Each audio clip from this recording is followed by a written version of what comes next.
ఓం నమ శివాయ. అందరికీ నమస్కారం అండి. వరలక్ష్మి వ్రతాన్ని చేసేవారు ముందుగానే సిద్ధం చేసుకోవాల్సిన ముఖ్యమైన పూజా సామాగ్రి గురించి మనం ఇప్పుడు ఈ వీడియోలో తెలుసుకుందాం. కోరిన వరాలను ప్రసాదించే తల్లి ఆ వరలక్ష్మీదేవి ఈ నెల ఆగస్టు 8వ తేదీన 3వ శ్రావణ శుక్రవారం నాడు వరలక్ష్మి వ్రతం వచ్చింది. ఎవరైతే ఈ వరలక్ష్మి వ్రతాన్ని చేసుకుంటారో అలాంటి వారికి అష్టలక్ష్ముల ఆశీర్వాదం కలుగుతుంది. మీ సమస్యలన్నీ వెంటనే తొలగిపోయి మీ ఇల్లంతా కనకవర్షంతో నిండిపోతుంది. అయితే వరలక్ష్మి వ్రతం చేసే ఆడవారు తప్పనిసరిగా కొన్ని ముఖ్యమైన పూజా సామాగ్రిని ముందుగానే సిద్ధం చేసుకొని పెట్టుకోవాలి.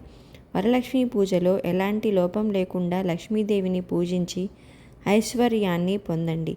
వరలక్ష్మి వ్రతానికి కావలసిన పూజా సామాగ్రి ఏ సమయంలో వరలక్ష్మి వ్రతాన్ని ప్రారంభించాలి, పూజా విధానం గురించి మనం ఇప్పుడు ఈ వీడియోలో తెలుసుకుందాం.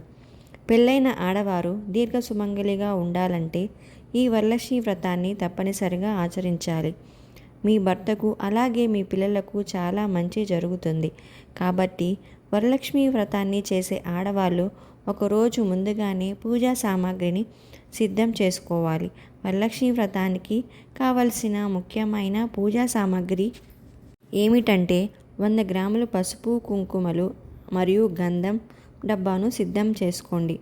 రంగు కలిపిన పసుపు కుంకుమలను కాకుండా నాణ్యమైన వాటిని ఎంచుకోండి. అలాగే గులాబీ పూలు లేదా తామర పువ్వులను ఏర్పాటు చేసుకోవాలి. గులాబీ పూలతో వరలక్ష్మీదేవిని పూజిస్తే డబ్బు పరంగా బాగా కలిసి వస్తుంది. అలాగే తామర పువ్వులతో వరలక్ష్మీదేవిని పూజిస్తే సకల ఐశ్వర్యాలు మీ కుటుంబానికి కలుగుతాయి. ఇక తమలపాకులు, అరటిపండ్లు, వక్కలను సిద్ధం చేసుకోవాలి. ఇక మీ స్తోమతను బట్టి అమ్మవారికి చీరను పెట్టుకోవచ్చు లేదా ఒక జాకెట్ ముక్కను సమర్పించుకోవచ్చు. కాబట్టి ఒక పసుపు రంగు చీరను ముందుగానే సిద్ధం చేసుకోవాలి. అమ్మవారికి సమర్పించే తాంబూలంలో తప్పనిసరిగా 2 తమలపాకులు, 2 అరటిపళ్ళు, 2 వక్కలు, పసుపు కుంకుమలు పెట్టి అమ్మవారి ముందు పెట్టుకోవాలి. ఇక అమ్మవారి పూజలు 5 రకాల పండ్లు ఉండాలి లేదా అరటి పండ్లు ఉన్నా సరిపోతుంది. ఇక మంచి సువాసన గల అగరవత్తులు అలాగే కర్పూరాన్ని సిద్ధం చేసుకోవాలి. ఎక్కడైతే మంచి పరిమళాలు ఉంటాయో అక్కడ లక్ష్మీదేవి నాట్యం చేస్తుంది. ఇక లక్ష్మీ పూజలో ముద్ద కర్పూరం వెలిగిస్తే చాలా మంచిది. ఇక వరలక్ష్మి పూజలో తప్పనిసరిగా చిల్లర నాణాలు ఉండాలి. కాబట్టి 11 రూపాయల బిళ్ళలను లేదా 21 రూపాయల బిళ్ళలను సిద్ధం చేసుకోవాలి. అలాగే లక్ష్మీదేవి చిత్రపటం లేదా అమ్మవారి రూపును ముందుగానే సిద్ధం చేసుకోవాలి. కొత్త చిత్రపటం తెచ్చుకుంటే చాలా మంచిది. ఇక కలశం ఏర్పాటు చేసుకోవడానికి ఒక రాగి చెంబు, కొబ్బరికాయ అలాగే ఎర్రటి వస్త్రాన్ని సిద్ధం చేసుకోవాలి. అలాగే నోము దారాలు, తోరణాలు తయారు చేసుకోవాలి. తెలుపు రంగు దారాన్ని తెచ్చుకోండి. ఇక వరలక్ష్మి వ్రతంలో దీపారాధన చేయడానికి 2 కుందులను ఏర్పాటు చేసుకోవాలి. పాత కుందులు కాకుండా కొత్తవి ఉపయోగిస్తే చాలా మంచిది. కాబట్టి 2 ఇత్తడి కుందులు లేదా మట్టి ప్రమిదలను సిద్ధం చేసుకోవాలి. ఇక దీపారాధన చేయడానికి నాణ్యమైన వస్తువులు, ఆవు నెయ్యిని ఏర్పాటు చేసుకోవాలి. విశేషంగా వరలక్ష్మి పూజలో తామరకాడ వత్తులను వెలిగిస్తే చాలా మంచిది లేదా జిల్లేడు వత్తులను వెలిగించిన రెట్టింపు పుణ్యఫలం లభిస్తుంది. పసుపు కలిపిన అక్షింతలను తయారు చేసుకోవాలి. ఇక లక్ష్మీదేవికి వేయడానికి ఆభరణాలను సిద్ధం చేసుకోవాలి. లక్ష్మీదేవికి ఆభరణాలతో అలంకరించండి. వరలక్ష్మీ వ్రతాన్ని చేసుకుంటే అమ్మవారు ఎంతో మురిసిపోతుంది. లక్ష్మీదేవి అత్యంత ఇష్టమైన వాటిలో ఏనుగులు ఒకటి. కాబట్టి మీకు వీలు కుదిరితే చిన్న సైజులో ఉన్న 2 ఏనుగు విగ్రహాలను తెచ్చుకొని వరలక్ష్మి పూజలు చేసుకోండి. లక్ష్మీదేవికి ఎంతో సంతోషిస్తుంది. ఇక మీ ఇల్లంతా కనకవర్షంతో నింపేస్తుంది. ఇక చిన్న సైజులో ఉన్న లక్ష్మీదేవి విగ్రహం మీ ఇంట్లో గనక ఉంటే వరలక్ష్మి పూజలో ఆ లక్ష్మీదేవి విగ్రహాన్ని పెట్టుకొని పంచామృతాలతో అభిషేకం చేస్తే చాలా మంచిది. ఇక అమ్మవారికి నైవేద్యం తయారు చేసుకోవడానికి ముందుగానే సరుకులు సిద్ధం చేసుకోండి. వరలక్ష్మి వ్రతాన్ని చేసే ఆడవారు ఈ పూజా సామాగ్రిని మొత్తం ఒకరోజు ముందుగానే సిద్ధం చేసుకోవాలి. ఇక ఆగస్టు 8వ తేదీన వరలక్ష్మి వ్రతాన్ని ఆచరించే ఆడవాళ్ళు తెల్లవారుజామునే నిద్రలేచి ఇల్లంతా శుభ్రం చేసుకొని ఇంటి గుమ్మానికి పసుపు రాసి ఇంటి ముందు ముగ్గులు వేసి మామిడి తోరణాలతో ఇంటి గుమ్మాన్ని అలంకరించుకోవాలి. ముందుగా తులసి కోటను పూజించాలి.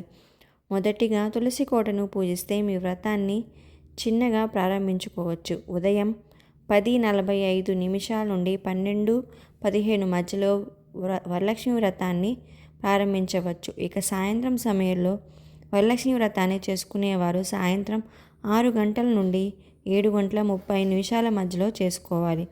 వరలక్ష్మి వ్రతాన్ని చేసే ఆడవారు పసుపు రంగు చీరను కానీ, ఎరుపు రంగు చీరను కానీ, ఆకుపచ్చ రంగు చీరను కానీ కట్టుకోవాలి. ముందుగా నైవేద్యాలను తయారు చేసుకోవాలి.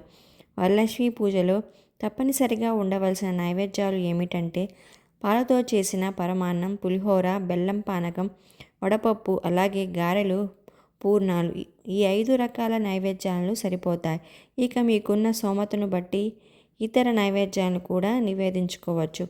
శుభ సమయంలో వరలక్ష్మి వ్రతాన్ని ప్రారంభించి ముందుగా కలశాన్ని ఏర్పాటు చేసుకోవాలి. ముందుగా ఒక ఎర్రటి వస్త్రాన్ని పరిచి ఆ వస్త్రం పైన బియ్యం పోసి బియ్యం పైన కలశాన్ని పెట్టుకోవాలి.